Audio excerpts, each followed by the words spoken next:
Good morning. Tingnan natin ngayon ang ating mushroom kung may tumubo na nga ba.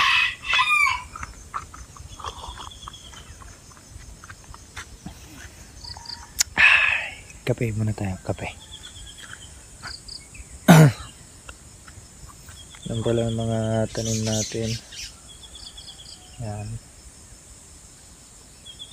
Tatlo.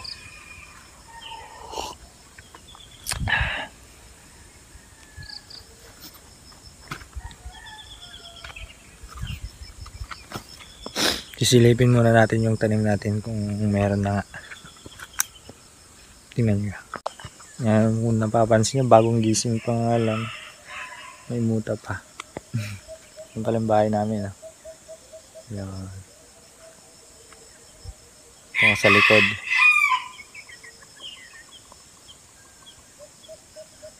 Mga tanim namin rambutan. Yan.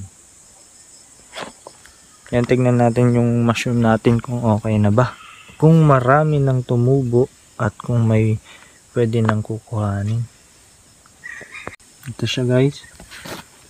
May tubo na dyan, malalaki na. Silipin natin. Mas makita natin ng maayos. Bale, dito tayo magbukas. Tinabunan ko pala yung gilid nito para hindi sumingaw yung kanyang sa loob. Hindi rin pa rin. Ayan. Meron ng malalaki. Pero mas marami yung maliliit. Ayan. Ayan. Doon sa loob. Ayan. Mas malalaki. Kumpul-kumpul sila doon. Ayan sila. Bale, mamayang hapon, baka po pwede na yan.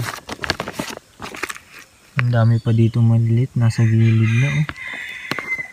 I-adjust ko tong plastic na para hindi naman gaano madaganan. Siguro ito na lang muna ibabalik ko. Ayan, tapos dito silipin natin ulit. Nandito kasi yung mga malalaki. Hanggang dito sa labas mayroon.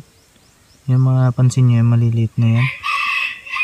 Kaso, nagalaw na. Hindi pa alam kung tutuloy pa yan. Ito silipin natin.